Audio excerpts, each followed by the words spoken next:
Buenas tardes. Es un gusto estar de regreso en casa. Duramos 17 años en esta congregación. Aquí nacimos, aquí fuimos restaurados, mi familia y un servidor. Aquí estuvimos en la escuela bíblica.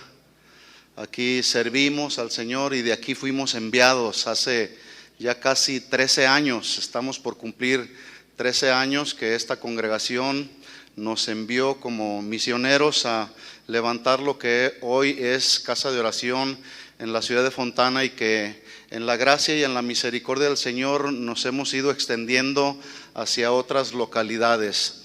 Sé que muchos de ustedes estuvieron sembrando para nuestro sostenimiento económico, que fueron más de 7 años lo que esta congregación estuvo sosteniéndonos económicamente, fielmente con sus diezmos y sus ofrendas, que pesos mexicanos fueron invertidos en los Estados Unidos. Cuando yo compartía esto con algunos pastores les parecía increíble. Decían, no es posible que los hispanos puedan enviar misioneros. Le dije, pues yo soy un resultado de eso.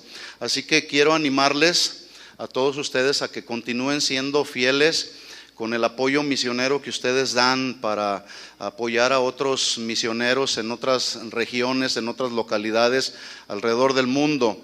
Nosotros, gracias a Dios, el día de hoy somos ya autosuficientes en el área económica. Esto nos permitió dedicarnos al 100% a la obra. No tuvimos que meternos a trabajar a una fábrica para nuestro sostenimiento económico, y agradecemos profundamente al pastor Chuy, a su esposa Vicky, a cada uno de los pastores y líderes de la congregación, porque siempre, por todos estos 13 años, siempre hemos sido apoyados por ustedes. Así que muchas gracias a todos ustedes. Estamos profundamente agradecidos con el Señor por sus oraciones, por sus bendiciones, y pues no deje de orar por nosotros.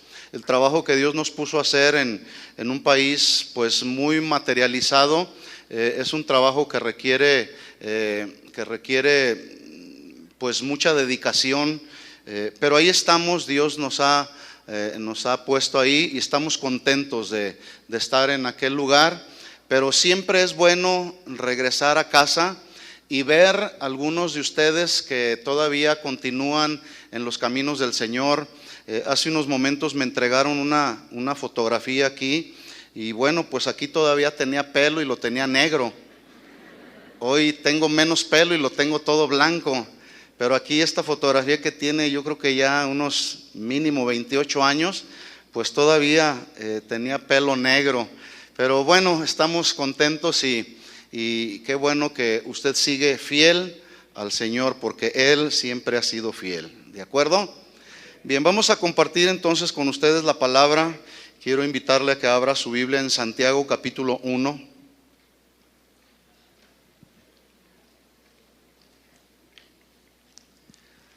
Sin lugar a dudas, el tiempo de ministración que hace unos momentos teníamos en medio de la adoración, Dios estaba confirmando este mensaje. Yo sé que algunos de ustedes están sufriendo, algunos de ustedes están pasando por pruebas, por aflicciones, por dolor de diferentes causas. Pude ver cómo algunos llegaron aquí al frente con lágrimas en sus ojos, y déjeme decirle que cuando vamos a la palabra y cuando nos establecemos en la palabra, Dios siempre enjugará nuestras lágrimas. Nunca Dios nos dejará solos. Por eso hay que permanecer en Él, hay que perseverar en Él. El título que yo he puesto a este mensaje, para los que les gusta anotar, es La prueba de nuestra fe.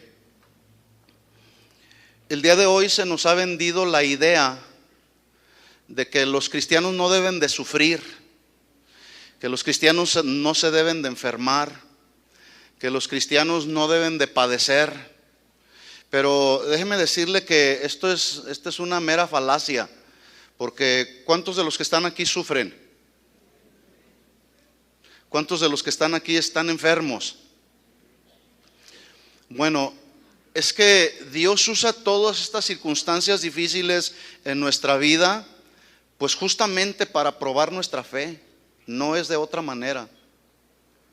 Es justamente a través de las pruebas, de la prueba de nuestra fe, que Dios trata con nosotros. Así que desde ya quiero decirle que cuando le vengan las pruebas, pues bueno, hay que irlas soportando. Mira lo que dice Santiago capítulo 1, versículo 1.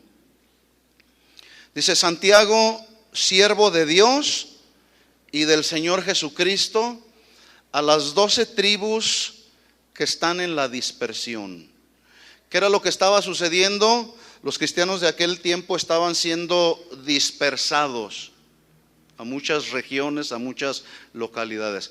Pero esa dispersión fue el resultado de una persecución que los cristianos de aquel tiempo estaban padeciendo.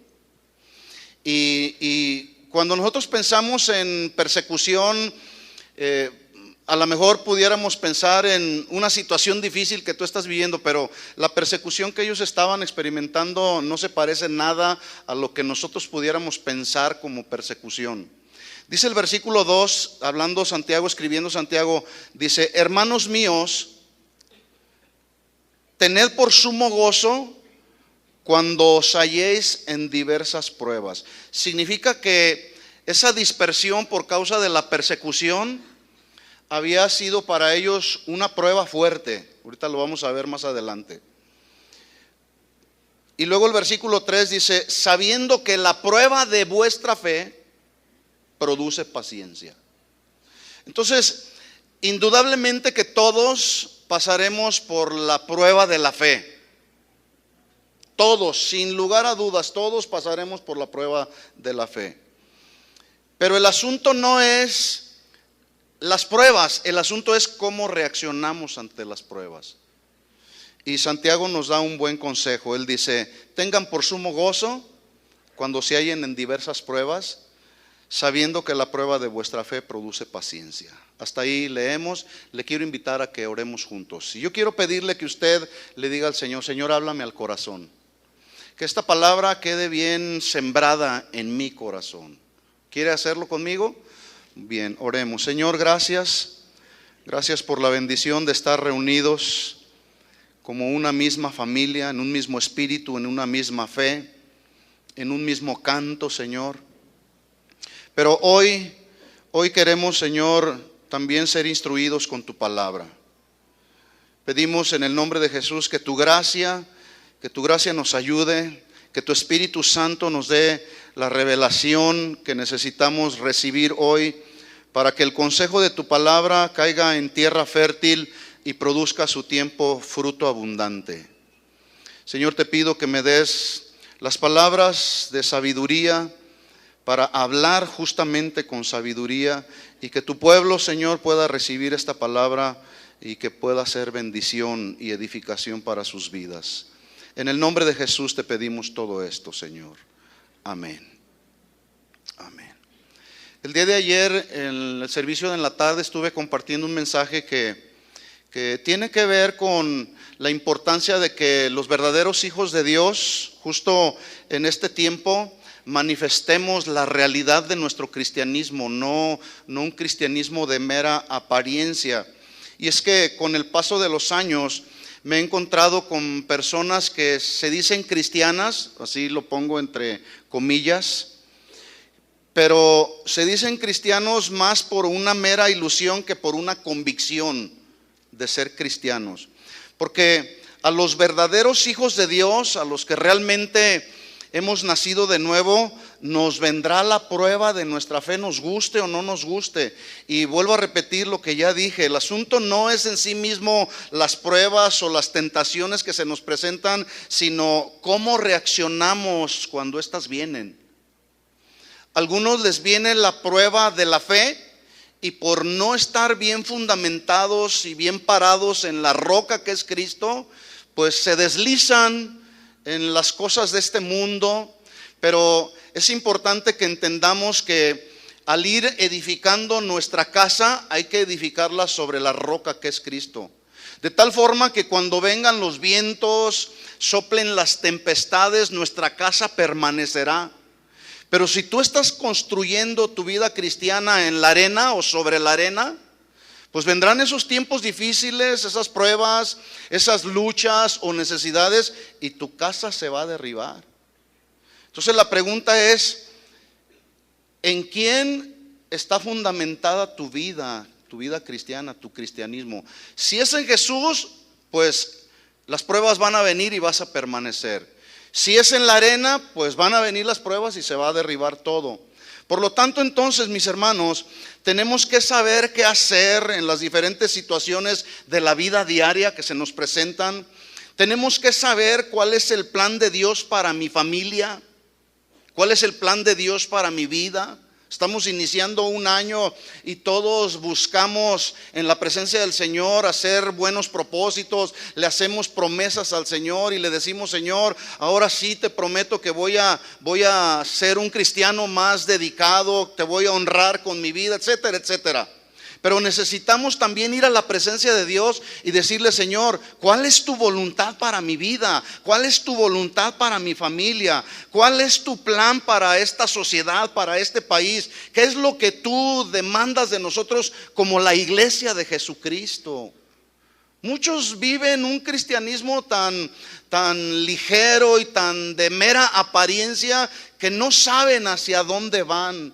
Pablo decía: no es que lo he alcanzado ya todo, pero prosigo a la meta.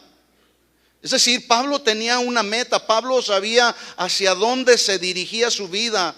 Y él decía: prosigo a la meta hasta poder lograr tomar el premio del supremo llamamiento en Cristo Jesús. Es decir, él sabía que tenía un trabajo en su vida personal que hacer y desarrollar. Y es importante entonces que nosotros sepamos cómo debemos actuar, cómo debemos de conducirnos en nuestro peregrinar por este mundo. Yo no sé si usted sabía, pero en este mundo la Biblia dice que somos extranjeros y peregrinos. Es decir, estamos de paso. ¿Cuántos están de paso? Porque aquel que no entiende este principio de que en este mundo solamente estamos de paso, pues se aferra a las cosas de este mundo. Y hay muchos que se dicen cristianos hoy, pero están bien aferrados a las cosas de este mundo. Pero los que somos extranjeros y peregrinos podemos tener la esperanza de que el día de mañana, cuando los días de nuestra vida terminen, podemos tener la esperanza de ir a pasar toda la eternidad con Él.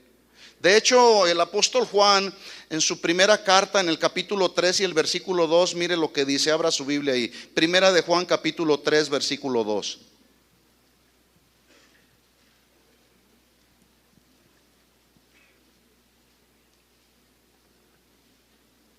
¿Lo tiene ahí? Primera de Juan capítulo 3 versículo 2. Dice Juan: amados, ahora somos hijos de Dios. Y es que, ¿cuántos saben que antes de conocer al Señor, recibirlo a Él como nuestro Salvador, pues no éramos hijos de Dios? A veces pensábamos que éramos hijos de Dios. Pablo, desarrollando su ministerio antes de tener ese encuentro con el Señor, él pensaba que estaba agradando a Dios persiguiendo a la iglesia, pero no, estaba totalmente equivocado. Nosotros ahora somos hijos de Dios. Antes éramos hijos del diablo, porque las obras del diablo hacíamos, y tal vez se oye fuerte, pero esa es la verdad. Éramos hijos del diablo. Pero dice Juan aquí: ahora somos hijos de Dios, y aún no se ha manifestado o dado a conocer lo que hemos de ser. Pero sabemos que cuando Él se manifieste, y esto está hablando acerca de la manifestación de Jesús en su segunda venida. ¿Cuántos lo están esperando? Jesús prometió que iba a venir por segunda vez y Él lo va a cumplir. Las señales que Jesús habló que veríamos antes de su segunda venida, ya las vemos constantemente. Muchas de ellas ya están a la luz de todos. Entonces dice ahí Juan: sabemos que cuando Él se manifieste seremos semejantes a Él, porque le veremos tal como Él es. Versículo 3. Y todo aquel que tiene esta esperanza. ¿Cuál esperanza? La esperanza de su segunda venida. ¿Usted tiene esta esperanza? Bueno, dice ahí: todo aquel que tiene esta esperanza en Él, mire lo que dice, se purifica a sí mismo.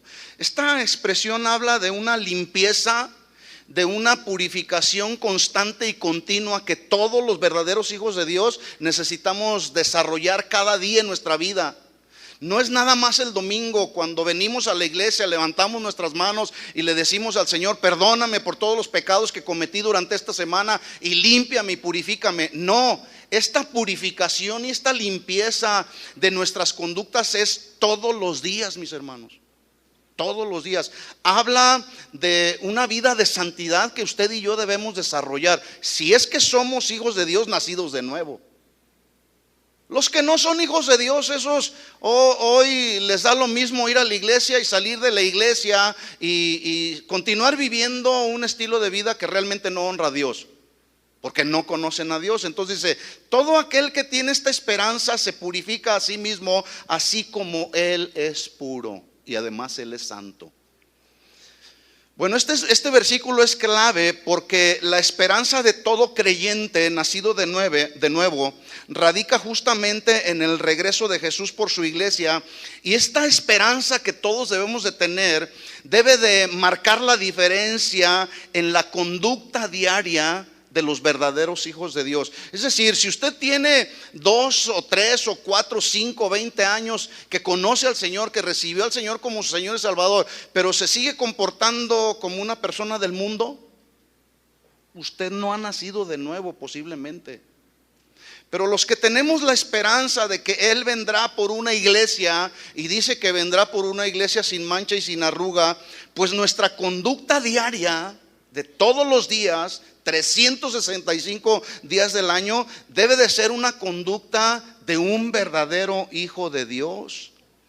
Ahora, estamos iniciando este 2015 y mucha gente está con muchas expectativas, y sus expectativas las establecen en los políticos. Las expectativas también las establecen en si va o no a prosperar la economía de este país o de los Estados Unidos. Pero déjeme decirle, nuestras expectativas no pueden estar puestas en los políticos, mucho menos en la economía, porque la economía en cualquier momento se derrumba, y esto lo hemos visto a través de los años. Nuestra principal expectativa debe de estar en el Señor, nada más. A veces tenemos falsas expectativas aún de la gente que nos rodea, y cuando la gente que nos rodea nos falla, nuestras expectativas se vienen abajo también.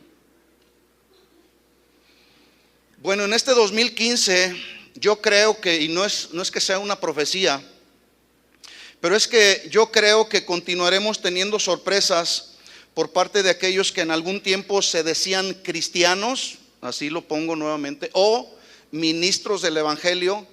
Pero continuaremos viendo que la manifestación de su verdadera naturaleza, que es una naturaleza malvada, perversa y anticristiana, se va a seguir manifestando. Esto lo vamos a seguir viendo, mis hermanos.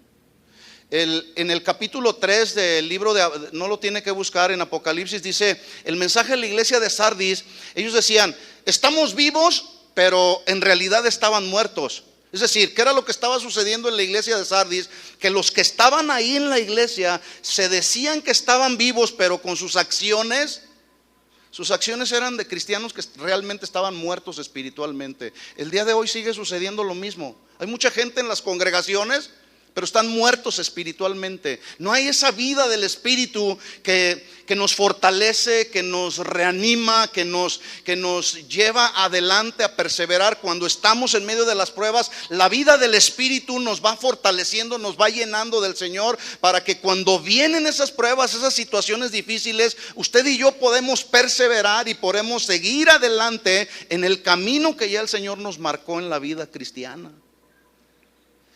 De hecho, Jesús profetizó que uno de los más grandes síntomas que veríamos antes de su segunda venida sería justamente la multiplicación de la maldad. Algunos piensan y dicen: las cosas van a mejorar, la delincuencia en este país ha disminuido quién sabe cuánto por ciento, la economía ha aumentado quién sabe cuánto por ciento. Déjeme decirle, y permítame ser realista, no pesimista, pero las cosas no van a mejorar, mis hermanos. Las cosas no van a mejorar, por el contrario, van a seguir de mal en peor. Ay, hermano, qué agresivo viene. No, no lo digo yo, la Biblia lo establece. Mire lo que dice Mateo 24:12. Mateo 24:12.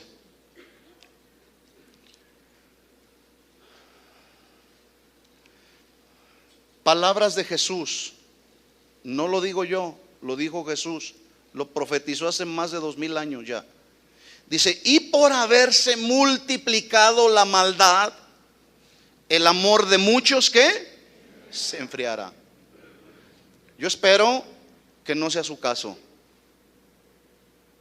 En la mañana, cuando terminamos el primer servicio, se acercó conmigo una persona y me decía: hermano, este mensaje llegó a mi corazón porque yo estaba a punto de desertar del camino del Señor. Ha sido tan fuerte la prueba en mi vida. Tengo un problema en mi cerebro, tengo problemas en mis pulmones, tengo problemas de enfermedad en mis rodillas. Es un cúmulo de situaciones difíciles que están sucediendo a mi vida, que me han estado orillando a desertar del camino del Señor. Pero gracias, porque hoy la palabra me dio aliento. Y es que esa es la función de la palabra de Dios: darnos aliento, darnos la fuerza que necesitamos. En medio de la multiplicación de la maldad, lejos de que el amor de Dios, el amor que tenemos para con Dios, se vaya enfriando, se debe de acrecentar más, aún a pesar de que pasemos por el valle de sombra y de muerte. El Salmo 91 dice: aunque ande en el valle, por el valle de sombra de muerte, no temeré mal alguno. Y el problema ya en la práctica que sucede con nosotros los cristianos es que cuando estamos ahí atravesando por el valle de la muerte, por el valle del sufrimiento, en lugar de fortalecernos en el Señor, el temor hace presa de nuestra vida. Y cuando el temor gana terreno en nuestro corazón, pues esta es una de las armas favoritas, donde también el mismo Satanás gana terreno en nuestro corazón. Y el temor trae junto con él desánimo, frustración, ganas de dejar de vivir inclusive. Dice la Biblia en 1 Samuel capítulo 31, hablando del rey Saúl, en los últimos días del rey Saúl, dice que la guerra de los filisteos contra Israel empezó a arreciar a tal punto que Saúl tuvo temor, y ese temor lo llevó a quitarse la vida. Entonces dice Jesús ahí: por haberse multiplicado la maldad, que significa, o se traduce la palabra maldad, por haberse multiplicado la ilegalidad, la infracción deliberada de la ley, no solamente las leyes terrenales, pero también las leyes de Dios. Por haberse multiplicado la maldad, por haberse multiplicado la infracción deliberada de las leyes de Dios, el amor de muchos se enfriará. Y es que cuando Dios en su palabra nos dice que perdonemos, ¿qué tenemos que hacer? Pues perdonar. Cuando Dios dice que nos amemos unos a otros, pues debemos amarnos. Pero lejos de luego querer obrar en el mandamiento del Señor, decimos: es que, Señor, no sabes lo que me hizo, ¿cómo crees que lo voy a perdonar? Y hay personas aquí posiblemente que puedan estar en este lugar y que están llenos de amargura, y ese es un problema que te ha detenido. Y yo te quiero invitar a que este día justamente puedas decirle al Señor: Señor, quiero hacer a un lado totalmente este resentimiento y esta amargura que tengo. Bueno, cuando los discípulos le preguntan a Jesús en el versículo 3 del mismo capítulo: Señor, ¿cuándo serán estas cosas? ¿Qué señales habrá de tu venida y del fin del siglo? Jesús les respondió y les dijo: mirad que nadie les engañe. Esta palabra de advertencia que Jesús les estaba dando a sus discípulos y a sus seguidores es una palabra que fue hablada hace más de 2000 años, pero yo veo que sigue tan actual. Y hoy el Señor nos habla y nos dice a cada uno de nosotros: mira que nadie te engañe. Esta palabra Jesús está hablándole a los discípulos, advirtiéndoles a que se mantuvieran en guardia contra los falsos maestros. En todo el capítulo 24 usted se va a dar cuenta que en 3 ocasiones, de una manera muy clara, Jesús habla del engaño religioso que sería multiplicado. Yo le pregunto, ¿el engaño religioso se ha multiplicado en nuestros días, sí o no? Sí. Jesús habló de guerras, rumores de guerras, hambres, pestes, desastres naturales, nación contra nación, reino contra reino, pero en 3 ocasiones Jesús hace énfasis acerca del engaño religioso diciendo: se levantarán falsos maestros, se levantarán falsos cristos y engañarán a muchos. Y tristemente muchos están siendo engañados. Por eso es que el Señor les dice: miren que nadie les engañe. Y esta palabra mirar significa un mirar con atención acerca de lo que está sucediendo a nuestro alrededor. No debemos estar ajenos a lo que está pasando a nuestro alrededor. Debemos estar alertas, porque ¿a cuántos les ha venido la prueba de la fe? Bueno, si a usted no le ha venido la prueba de la fe, mi hermano, prepárese, porque le va a llegar en cualquier momento. Y es mejor estar alertas. Es mejor estar en una postura vigilante. Entonces en el versículo 12 Jesús dice: por haberse multiplicado la maldad, el amor de muchos se enfriará, mas el que persevere hasta el fin, este será salvo. Pregunta: ¿esto significa que la perseverancia será lo que nos asegure la salvación? No. Los que perseveran hasta el fin, cuando Jesús dijo mas el que persevere hasta el fin, se refiere a todos aquellos que son verdaderamente salvos y para quienes la gracia de Dios será suficiente para ayudarles a soportar todo lo que vendrá, a soportar las pruebas, las necesidades, la persecución religiosa, cualquier necesidad que estemos pasando o padeciendo en el día de hoy. Su gracia será la única que nos va a sostener, mis hermanos. La gracia de Dios, su palabra. Pablo oró al Señor 3 veces y le dijo: Señor, quítame este aguijón. Y él de hecho lo expresaba diciéndole: 3 veces he orado al Señor: Señor, quítame este aguijón. Y el Señor me ha respondido: bástate mi gracia, porque mi poder se perfecciona en tu debilidad. Hermanos, cuando somos débiles, entonces somos fuertes, pero no fuertes en nuestra fuerza espiritual, como hace un momento nos ministrábamos. A veces queremos superar las pruebas, las necesidades, las aflicciones en nuestra fuerza natural, pero no es con nuestra fuerza, es con la fuerza de Dios en nosotros. Bástate mi gracia, dijo el Señor a Pablo, porque mi poder se perfecciona en tu debilidad, porque cuando eres débil, entonces eres fuerte. Y Pablo decía: más bien me gloriaré en mis debilidades, porque sé que el poder de Dios obra en mí. Esa es la manifestación de los verdaderos hijos de Dios, hermanos. Entonces, Santiago, retomando los versículos que leí al principio, en el versículo 2 les habla a los hermanos de aquel tiempo y les dice: tengan por sumo gozo cuando se hallen en diversas pruebas. Es posible que usted está aquí y no sea solamente una prueba, posiblemente sean diversas pruebas. Ahora, cuando las pruebas vienen, hermano, las pruebas Dios nos las envía de manera personal a cada uno. Es decir, Dios trata conmigo de una manera, pero trata con ustedes de otra manera, muy diferente. Porque es a través de las pruebas que Dios quiere perfeccionar su obra en nosotros. Entonces dice Santiago: tengan por sumo gozo cuando se hallen en diversas pruebas, sabiendo que la prueba de vuestra fe produce paciencia. Hay gente que el día de hoy dice: si Dios fuera tan bueno, ¿por qué hay tanta maldad en el mundo? Si Dios fuera tan amoroso y tan soberano, ¿por qué hay tanta guerra en el mundo? ¿Por qué no hay paz en el mundo? Mis hermanos, el problema no es de Dios. El problema es del ser humano, del carácter del ser humano. ¿Sí o no? ¿Sí o no? ¿Está usted de acuerdo conmigo en eso? Pues si no está de acuerdo, de todas maneras así es. Así es.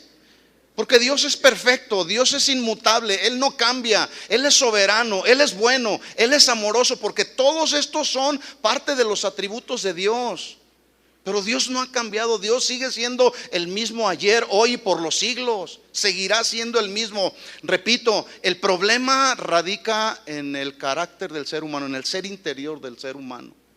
Mire lo que Pablo le escribe a Timoteo en su segunda carta, hablando acerca del carácter de los hombres de los postreros días. Segunda de Timoteo capítulo 3.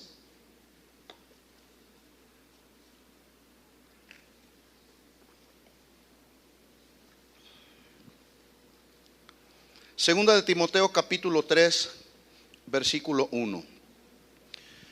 Esta es la segunda carta que Pablo le está escribiendo a Timoteo. Y ya en esta segunda carta, Pablo avanza en los consejos que le da. Y ya en este capítulo 3 le dice, también, o sea, después de lo que ya te dije y los consejos que te di, debes saber esto, que en los postreros días vendrán ¿qué? Tiempos peligrosos. Yo pregunto, ¿estaremos viviendo tiempos peligrosos? Bueno, es que esta expresión, los postreros días, el periodo de tiempo que comprende, cuando usted ve ahí en la Biblia los postreros días, los postreros tiempos, se está refiriendo al periodo de tiempo entre la resurrección de Jesús y su segunda venida. Por lo tanto, como Jesús no ha venido por segunda vez, estamos viviendo ¿qué? Tiempos, postreros días. Y dice Pablo aquí que en esos postreros días vendrán tiempos peligrosos. Esta palabra peligrosos fue la palabra que Pablo utilizó para describir la naturaleza de hombres malos, perversos, salvajes, sin afecto natural, personas malas, malvadas, que algunos de ellos inclusive están poseídos por demonios y esa posesión demoníaca los lleva a conducirse con toda maldad alrededor de este mundo, de esta sociedad. Por ejemplo, le pongo un ejemplo para describir los tiempos peligrosos que estamos viviendo. Hace unas 3 semanas atrás, un hombre allá en los Estados Unidos le dio muerte en presencia de su hijo. Tenía 3 hijos. En presencia de su hijo de 9 años, le da muerte a su esposa, a sus 2 hijos y finalmente se quita la vida a él, en presencia de su hijo de 9 años. La pregunta es, ¿qué es lo que le motivó a este hombre a cometer ese acto? ¿Qué le motivó? ¿No es acaso la maldad que está ahí en el ser interior del ser humano? En los tiempos de Noé, dice la Biblia en el capítulo 6 de Génesis, que la maldad de los hombres era tanta y era de continuo, solamente mal. Bueno, se están volviendo a repetir los tiempos de Noé, porque ya lo vemos. Sí. Otra pregunta, ¿qué le motiva a alguien que se dice cristiano o que se dice ministro del evangelio? ¿Qué le motiva a quitarse la vida, a suicidarse? ¿Qué le motiva? ¿Será Dios? La respuesta obvia es no. Es que estamos viviendo, mis hermanos, tiempos peligrosos. Bueno, es justamente en estos tiempos peligrosos en los que nos tocó vivir a usted y a mí que se nos presentarán las pruebas, las necesidades, las luchas, y la pregunta es si estamos preparados para enfrentarlas.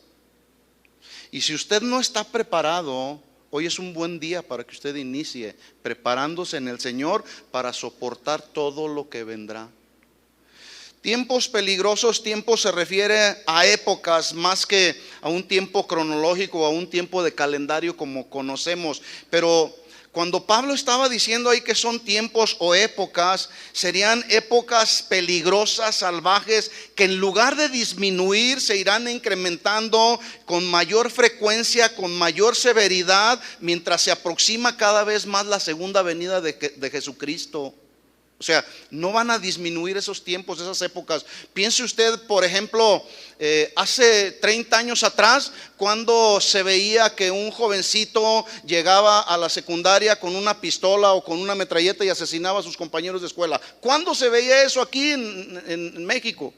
¿Cuándo se veía eso en los Estados Unidos? No, es que estamos viviendo épocas y cada época trae sus situaciones difíciles, pero a usted y a mí nos tocó vivir justo en esta época. Y justo en esta época a los verdaderos hijos de Dios se nos van a presentar la prueba de nuestra fe, para ver qué tan consistente es nuestra fe. Y es que las pruebas son necesarias porque a través de ellas Dios forma nuestro carácter. Dios no tiene otra manera más efectiva de formar el carácter en la vida de sus hijos, si no es, entre otras cosas, a través de las pruebas y a través del conocimiento de su palabra. ¿Y a quién le gustan las pruebas? A nadie nos gustan las pruebas. A nadie nos gusta el sufrimiento. ¿Sabe por qué han tenido tanto éxito la secta esa de pare de sufrir? Porque la gente quiere parar de sufrir precisamente. Pero la gente no puede parar de su sufrimiento si no va a quien es el camino, la verdad y la vida. Y ese es Jesús solamente. La gente seguirá sufriendo, la gente seguirá queriendo parar de sufrir, pero mientras no vayan a aquel que es el camino, la verdad y la vida, mi hermano, seguirán sufriendo. Yo no sé si esa es su condición, pero la oportunidad la tenemos todos, ¿sí? Jesús dijo: yo soy el camino, la verdad y la vida. Nadie viene al Padre si no es por mí. Entonces, más adelante en el versículo 2 de 2 de Timoteo, capítulo 3, versículo 2, Pablo le da una lista a Timoteo de características que serían muy notables de todos aquellos hombres de los postreros tiempos. Y la lista es grande, la voy a leer así de corrido rápido: hombres amadores de sí mismos, avaros, vanagloriosos, soberbios, blasfemos, desobedientes a los padres, ingratos, sin afecto natural, implacables, calumniadores, intemperantes, crueles, aborrecedores de lo bueno, traidores, impetuosos, infatuados, amadores de los deleites más que de Dios. Escuchen esto, mis hermanos, el día de hoy hay dentro de las iglesias personas que se dicen cristianas, pero son más amadoras de los deleites de este mundo que de las cosas de Dios. ¿Usted se deleita más en las cosas del mundo o en las cosas de Dios? No me responda, usted lo sabe. Pero en los postreros tiempos, dice Pablo, que surgirán hombres amadores de los deleites más que de Dios. Versículo 5, que tendrán apariencia de piedad, pero negarán la eficacia de ella. A estos, ¿qué dice? Evítalos. Escuchen esto, mis hermanos, hoy hay mucho cristianismo de apariencia.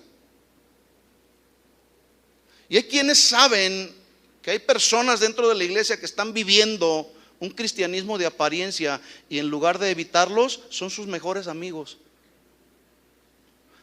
El consejo de Pablo es: a estos evítalos, porque la apariencia tiene que ver con lo que parece ser, pero que en realidad no es.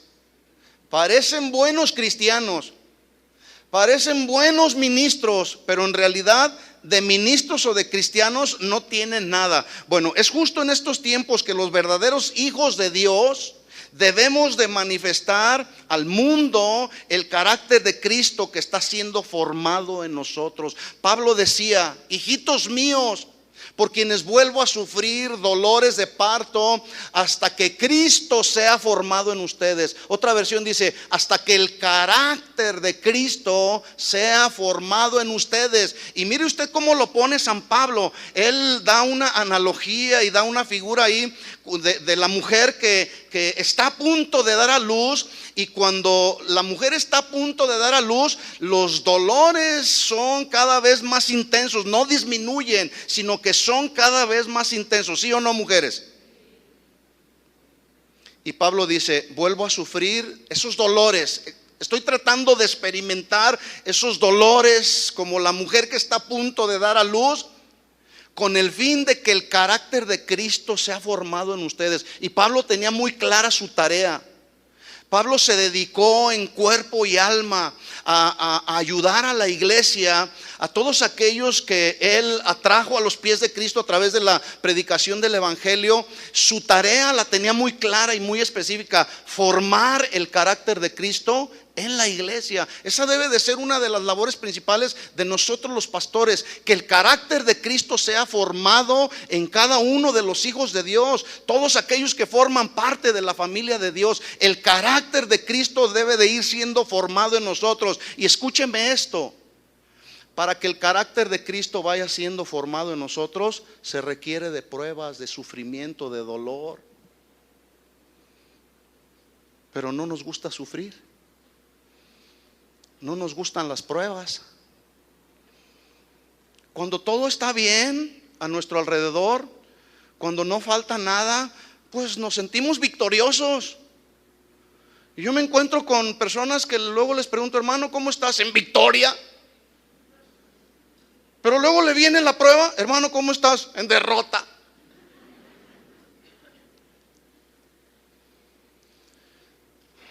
Santiago está escribiendo a los cristianos, escuchen esto, mis hermanos, que estaban siendo brutalmente perseguidos, muchos de ellos estaban siendo azotados y despojados, no solamente de sus pertenencias, estaban siendo despojados de sus familias también. A otros los encarcelaban, a otros los golpeaban y a otros los asesinaban. Yo quiero que más o menos usted ponga un cuadro en su mente y ve el panorama que estos cristianos del tiempo de Santiago estaban viviendo. Era una persecución tan intensa, era una persecución tan despiadada, era una persecución por parte del Imperio Romano que quería que los cristianos de aquel tiempo se adaptaran a las costumbres paganas del Imperio Romano. Pero había tal persecución, y como los cristianos de aquel tiempo tenían una convicción muy clara y muy definida acerca de su cristianismo, entonces algunos de ellos preferían morir antes que negar su fe en Jesucristo, pero algunos los asesinaban. Y bueno, en medio de todo ese panorama, a Santiago se le ocurre escribirles estas palabras diciéndoles: hermanos míos, tengan por sumo gozo cuando os halléis en diversas pruebas. Cuando se acercó en la mañana, la persona venía llorando. Yo pude percibir un profundo dolor en su ser interior. Yo le dije: hermana, yo sé que es difícil lo que le voy a decir, pero gócese en medio de su prueba. Y me vio así como que no la creía, porque la reacción natural del ser humano cuando estamos pasando por alguna prueba no es de gozo, ¿verdad que no? ¿O sí? No, nuestra reacción natural es: ¿por qué, Señor, me está pasando esto a mí? ¿Por qué estoy sufriendo de esta manera? ¿Que no sabes que soy tu hijo, Señor? Soy tu siervo, Señor, y mira lo que me está sucediendo. Bueno, es que a través de las pruebas el Señor está formando nuestro carácter. Y cuando estamos en medio de la prueba, no es gozo lo que se experimenta de forma natural. Es tristeza, es dolor, es sufrimiento. Sin embargo, Santiago, que no estaba ajeno de lo que estaba sucediendo con sus hermanos, él les escribe: tengan por sumo gozo cuando se hallen en todas esas pruebas de persecución. Imagínense a un hombre, a un cristiano de aquel tiempo, a quien acababan de asesinar a toda su familia, leyendo la carta de Santiago diciendo en los primeros versículos: ten por sumo gozo cuando estés en estas pruebas. Yo me imagino y puedo pensar que a lo mejor algunos de esos cristianos dijeron: no, es que Santiago no está pasando las que yo estoy experimentando. Pues sí, efectivamente Santiago no la estaba pasando, pero él conocía a Dios. Y el que conoce a Dios, en medio de la prueba, en medio del sufrimiento, descansa en el Señor. Yo sé que no es fácil, pero los verdaderos hijos de Dios podemos descansar en el Señor, ¿sí o no? Tengan por sumo gozo. Y note usted que dice Santiago ahí, no dice tengan gozo, lo lleva como a un nivel mucho más adelante, un sumo gozo. Pero este gozo al que Santiago se estaba refiriendo, cuando lo expresa así, un sumo gozo, era un gozo que el cristiano que está bien entendido y bien tomado de la mano del Señor y bien conocido de los principios de Dios y cómo Dios obra para fortalecer nuestra fe y para tratar con nosotros, el cristiano que puede entender este sumo gozo es un sumo gozo que sabe que está por encima de todo sufrimiento y de toda adversidad. Y sí se puede experimentar, mi hermano, sumo gozo. Pero escuchen esto, este sumo gozo no se obtiene por medios humanos. Estoy pasando por pruebas, me voy a gozar. No, así no. No podemos obtener este sumo gozo al que Santiago se refería por nuestros medios meramente humanos. Tampoco se obtiene ese sumo gozo por cosas materiales, cosas de este mundo. Vamos a sacar, si estás sufriendo porque tu hijo está en la prisión, pues vamos a sacarlo para que tengas sumo gozo. No es así. Ese sumo gozo al que Santiago se estaba refiriendo es un sumo gozo que proviene solamente de Dios, mis hermanos. Él es la fuente.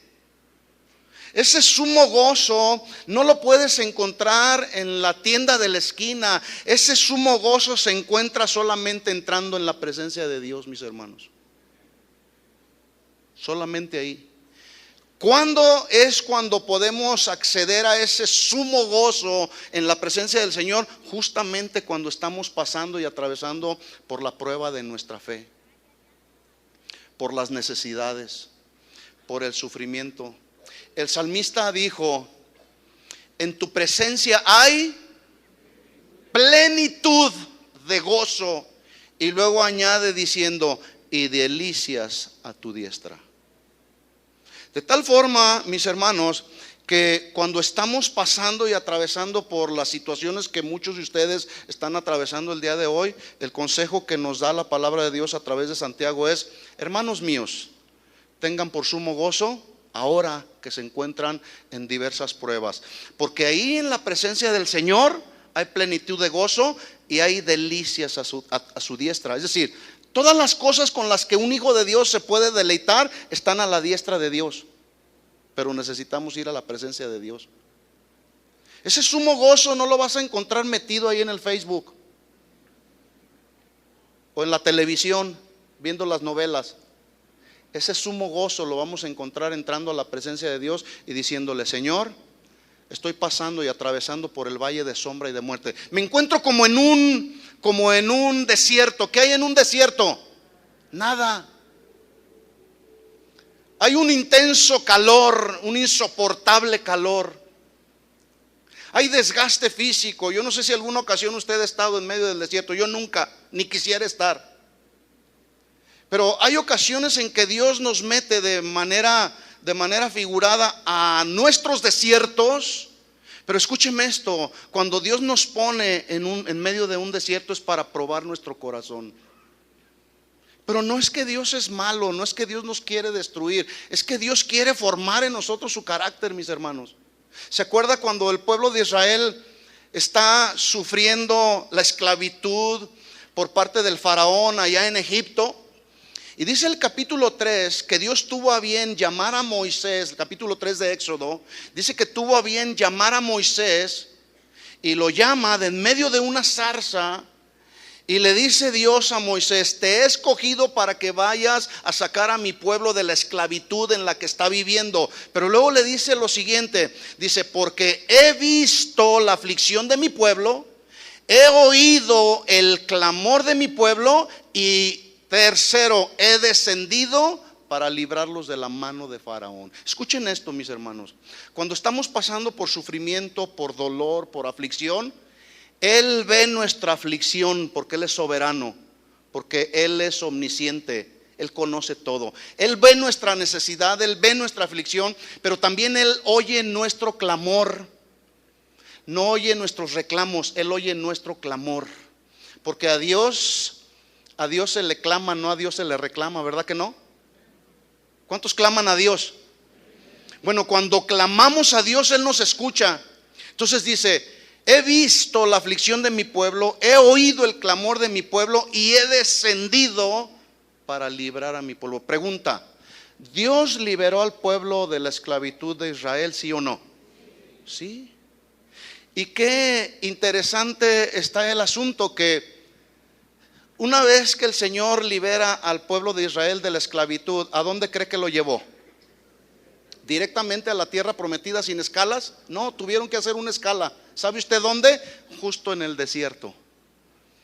¿Por qué los llevó al desierto? Porque Dios quería, porque Dios tenía maldad hacia con su pueblo. No, dice la Biblia que Él los llevó al desierto para probar y saber qué es lo que había en el corazón del pueblo. No porque Dios no sabía.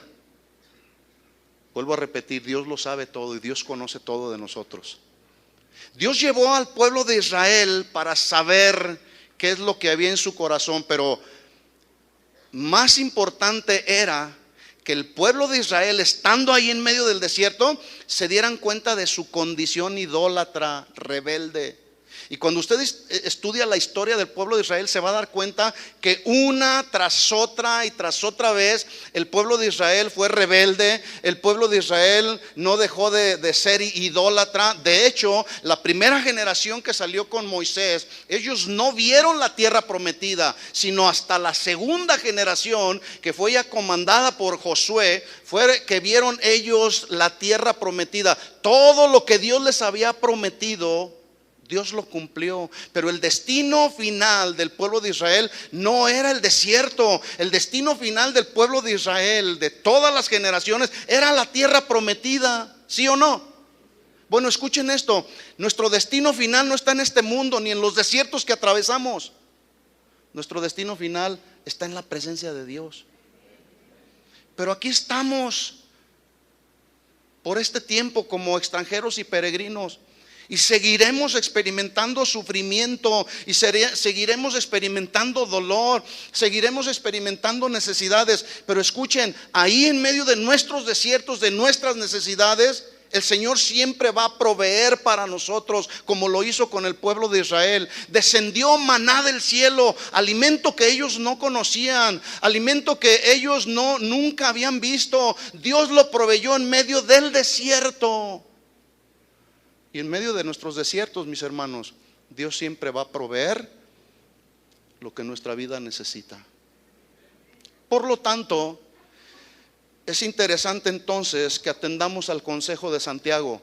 Hermanos míos, tengan por sumo gozo cuando se hallen en diversas pruebas.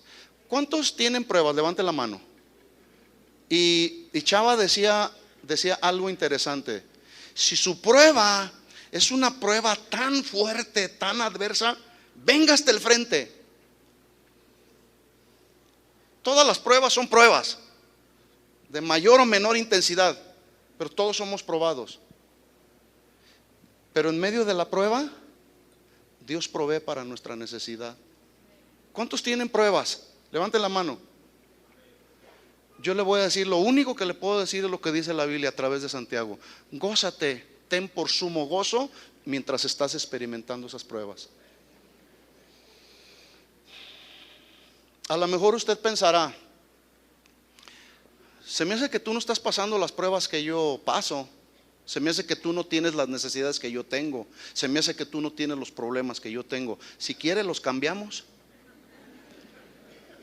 Usted me da sus problemas y yo le doy los que yo tengo. Ojalá y eso se pudiera hacer, pero no funciona así. Dios trata de manera personal con cada uno de nosotros, sabiendo que la prueba de nuestra fe produce paciencia. La palabra prueba habla de un examen que es necesario se nos aplique con el fin de comprobar. Escuchen esto, hermanos: con el fin de comprobar la autenticidad y lo genuino de nuestra fe. Y le digo esto: estamos viviendo tiempos en los que se están definiendo los verdaderos hijos de Dios de los que no lo son. ¿Sabe cómo? A través de las pruebas. A través de las pruebas.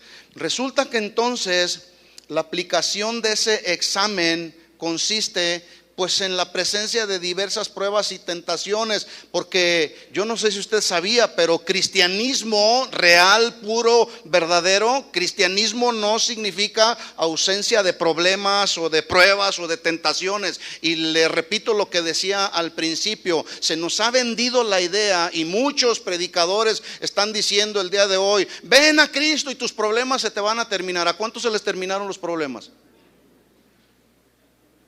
A mí se me multiplicaron y no se me han acabado. Siguen ahí los problemas, las necesidades, las aflicciones. De repente como que Dios nos deja salir un poquito a la superficie para tomar un respiro, pero luego viene la lucha. Luego viene otra vez la prueba, sabiendo que la prueba de vuestra fe, dice Santiago, da como resultado paciencia. Y esta palabra paciencia significa o se traduce permanecer y perseverar. ¿Cuándo? Justamente cuando estamos bajo las pruebas, cuando estamos bajo el examen, es que usted y yo de manera extraordinaria, de manera maravillosa, podemos entender y podemos experimentar en nuestra vida misma que cuando estamos en medio de esa presión, la gracia de Dios nos está sosteniendo y decimos: pues no sé cómo lo he hecho, he sufrido bastante, pero tengo paz, duermo en paz y tranquilo. ¿Cuántos duermen bien a pesar de las pruebas? Qué bueno, lo felicito. Significa que entonces usted ha entendido lo que el mensaje del evangelio significa. Cristianismo no es ausencia de problemas. Los problemas seguirán, los problemas vendrán, pero ahí en medio de esos problemas, Dios en su gracia y en su soberanía nos da la gracia capacitadora para perseverar. Pero también esta paciencia, esta perseverancia es algo que proviene de Dios.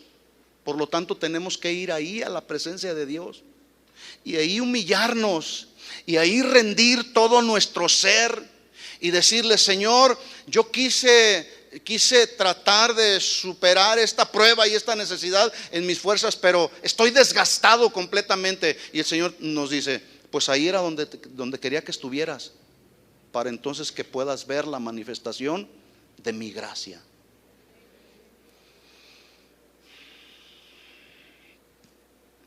Debemos saber, mis hermanos, que las pruebas no son eternas, pero eso no significa que las pruebas no vendrán. Las pruebas nos vendrán de una o de otra manera en las diferentes etapas de nuestra vida, porque Dios siempre traerá pruebas, siempre traerá para nosotros la prueba de nuestra fe. A ver cuánto amamos a Dios. ¿Cuánto amas a Dios? ¿Cuántos aman a Dios? Todos podemos decir: yo amo a Dios. Pero déjeme decirle que la mejor demostración de que alguien ama a Dios es cuando obedece su palabra y sus mandamientos, aún a pesar de las pruebas y del sufrimiento. Ahí verdaderamente se define quiénes son los que aman a Dios. Porque ahorita todos podemos decir: yo tengo fe para amar a Dios. ¿Cuánto? Muchísimo puedo amar a Dios y de hecho lo he amado. Pero cuando se trata de obedecer sus mandamientos, mire lo que dice la promesa de Dios cuando nos vienen las pruebas o tentaciones. Primera de Corintios capítulo 10 versículo 12. Vamos adelante.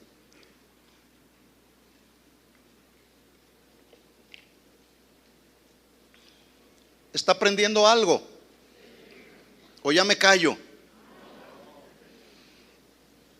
Primera de Corintios capítulo 10 versículo 12. Así que el que piensa estar firme, dice Pablo, mire que no caiga.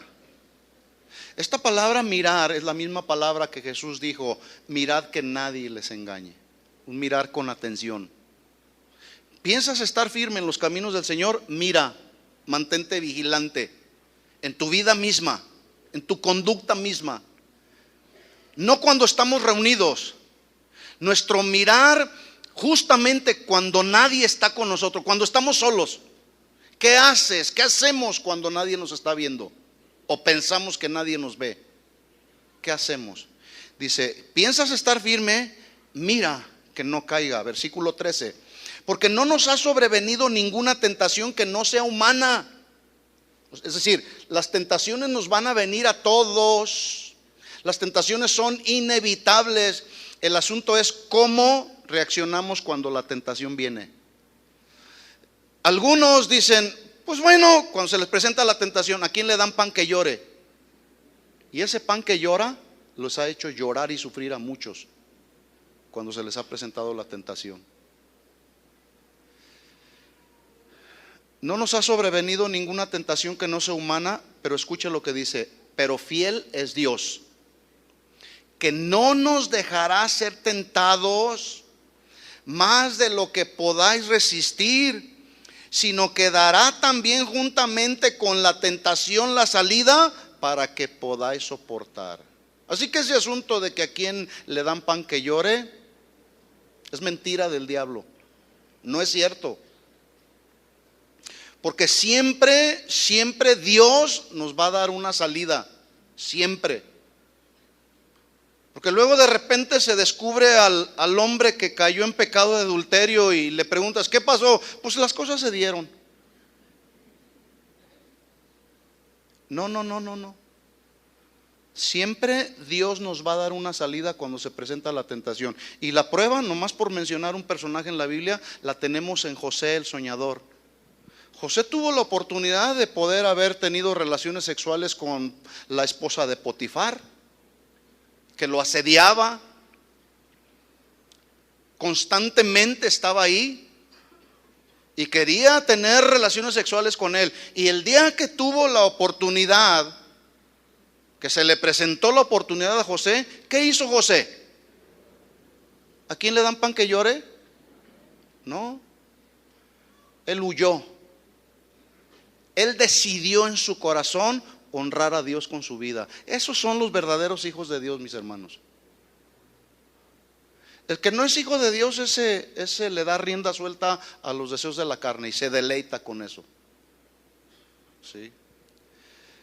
Sino que dará juntamente con la tentación la salida para que podáis soportar. Las pruebas, el sufrimiento y toda circunstancia adversa que está a nuestro alrededor, escuchen esto, mis hermanos, están y estarán siempre bajo el control total y absoluto de Dios.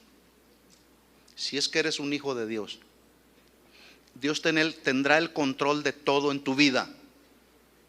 ¿Estamos de acuerdo en eso? A Dios no se le escapa nada, ¿verdad que no? Dios no está distraído. Dios no está, como luego algunos piensan, es que Dios está tan ocupado que Dios no se puede ocupar de mis necesidades. Dios es soberano, hermanos. No podemos entender la gran soberanía y el poder de Dios. Nuestra capacidad mental no nos permite poder entender toda la magnificencia de Dios. Podemos entender lo que quedó revelado en la Biblia acerca de los atributos de Dios, pero nos quedamos chiquitos, mis hermanos. A Dios no se le escapa nada. Dios siempre ha tenido y siempre tendrá el total, completo y absoluto control de todas las cosas que suceden para aquellos que son hijos de Dios. Alguien dijo que Dios nos mete en el horno de fuego de las pruebas, pero su mano está firmemente en el termostato para que la temperatura del horno no suba más allá de lo que podemos soportar. Ahí está el Señor. Te metió en el horno de fuego. No nos gusta. ¿A quién le gusta estar metido en el horno de fuego? A mí no. Pero es necesario que Dios nos meta para que una vez que salimos, el Señor pueda ver en nuestra vida si se va formando en nosotros el carácter de Cristo. Y si no, va para adentro otra vez. Y luego pone su mano en el termostato y si necesitamos más temperatura le va a subir. Y si necesitamos más, le va a seguir subiendo. Pero no nos va a dar más de lo que podamos soportar.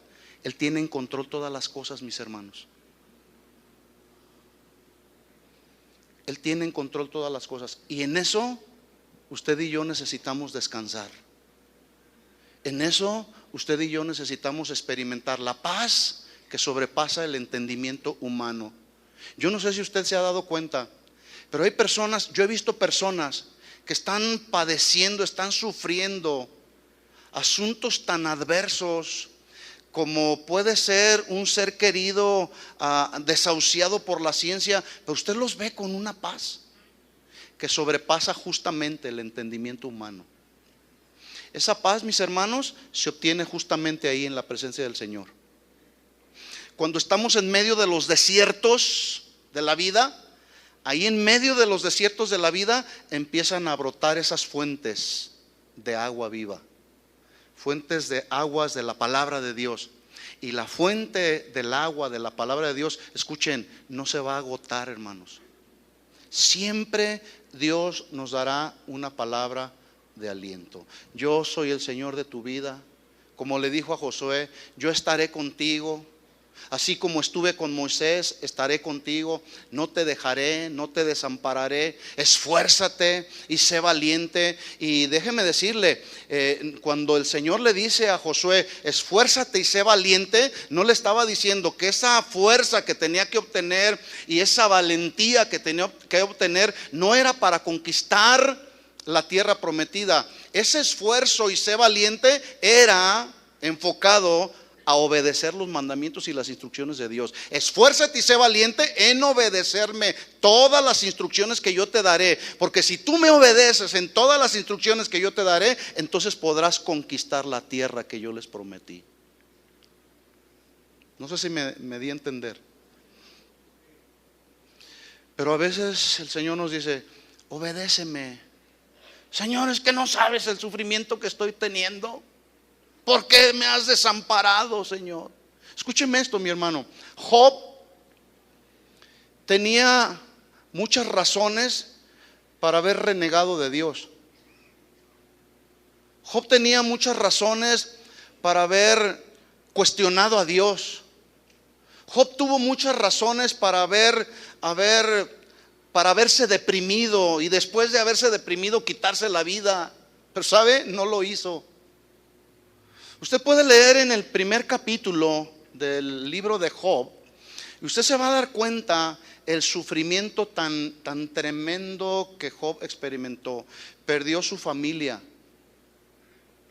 sus 7 hijos y 3 hijas, los perdió todos. ¿Alguno de ustedes ha sufrido la pérdida de algún ser querido? Un hijo, una hija, levante su mano. Duele, ¿verdad? Yo he perdido 2 hermanos en mi familia. No sé lo que es perder un hijo, pero sin lugar a dudas hay sufrimiento, se experimenta sufrimiento. ¿Se puede usted imaginar? Póngase un momento en el lugar, por unos instantes, póngase en el lugar de Job. Job estaba sufriendo realmente, y por si fuera poco, perdió todo lo que tenía, materialmente hablando.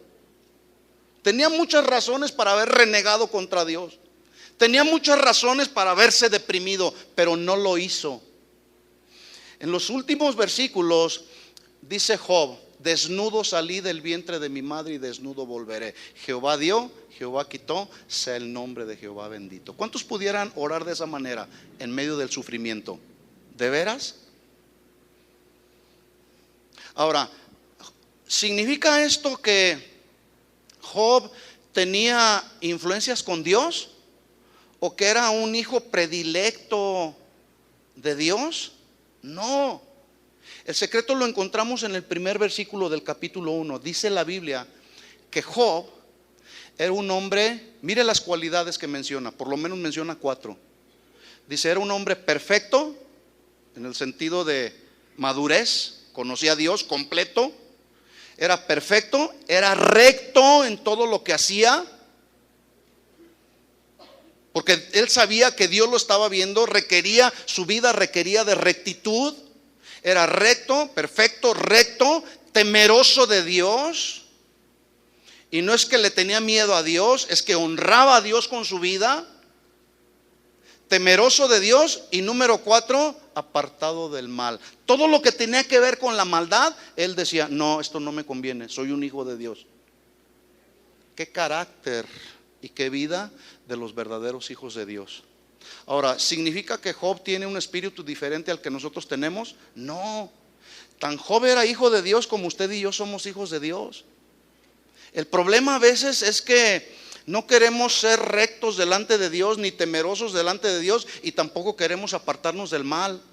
Porque muchos de nosotros nos deleitamos con las cosas de este mundo en lugar de deleitarnos con las cosas de Dios. Por eso es que luego viene el sufrimiento. El producto del sufrimiento de muchas personas, o el resultado del sufrimiento de algunas personas, es por causa de nuestra negligencia, es por causa de nuestra vida pecaminosa. Pero hermano, el día de hoy tenemos una buena oportunidad para hacer lo que decía Julio mientras estábamos adorando: hacer una pausa, Selah, una pausa, y poder decirle al Señor: Señor, estoy cansado de hacer mi voluntad, como dice el canto. Quiero honrarte a partir del día de hoy, quiero honrarte con mi vida. En todo momento, cuando venga la prueba, cuando venga el sufrimiento, cuando venga la necesidad, Jehová dio, Jehová quitó, sea el nombre de Jehová bendito, y a Él sea la gloria, la honra por los siglos de los siglos. Amén. ¿Entendió el mensaje? ¿Sí lo entendió? Como dice mi amigo Raúl Borboa, si usted lo entendió, entonces ya no tiene excusa. Ya entendimos. Porque luego decimos: es que no entiendo por qué me está pasando esto. Ahora ya lo entiendes. Las pruebas son necesarias en nuestra vida para formar nuestro carácter, el carácter de Cristo en nosotros. Amén. Vamos a orar. Le invito a que se ponga de pie.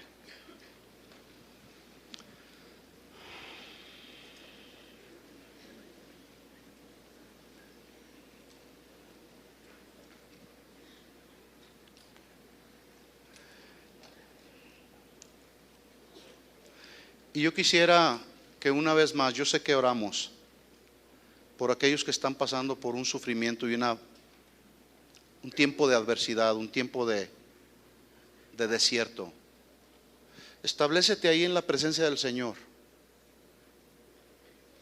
y dile: Señor, estoy sufriendo, estoy pasando por la prueba de mi fe, pero no quiero retroceder, Señor. Por el contrario, quiero seguir hacia la meta, hacia el premio del supremo llamamiento en Cristo Jesús. Cierra tus ojos un momento. Dile al Señor: sí, Señor, yo sé que me has metido en el horno de fuego, y el fuego es intenso, Señor. Pero ese fuego, Señor, yo puedo entender ahora que está quemando todas aquellas áreas en mi vida que no te agradan. Y quiero pedirte, Señor, que continúes haciéndolo. Si tú te atreves a hacer esta oración, dile al Señor: Señor, continúa perfeccionando tu obra en mí. Sube la intensidad del fuego, Señor, porque lo necesito. Señor, hay áreas en las que te he ofendido, hay pecados inclusive que no he dejado, Señor, pero hoy tu palabra ha sido clara, Señor. Y en medio de ese sufrimiento, en medio de ese dolor, en medio de esa necesidad, aún en medio de los pecados que no he logrado, Señor, entregarte todavía a ti, Señor, hoy quiero hacer tu voluntad, Señor. Hoy quiero hacer una decisión, Señor. Hoy me comprometo delante de ti, Señor.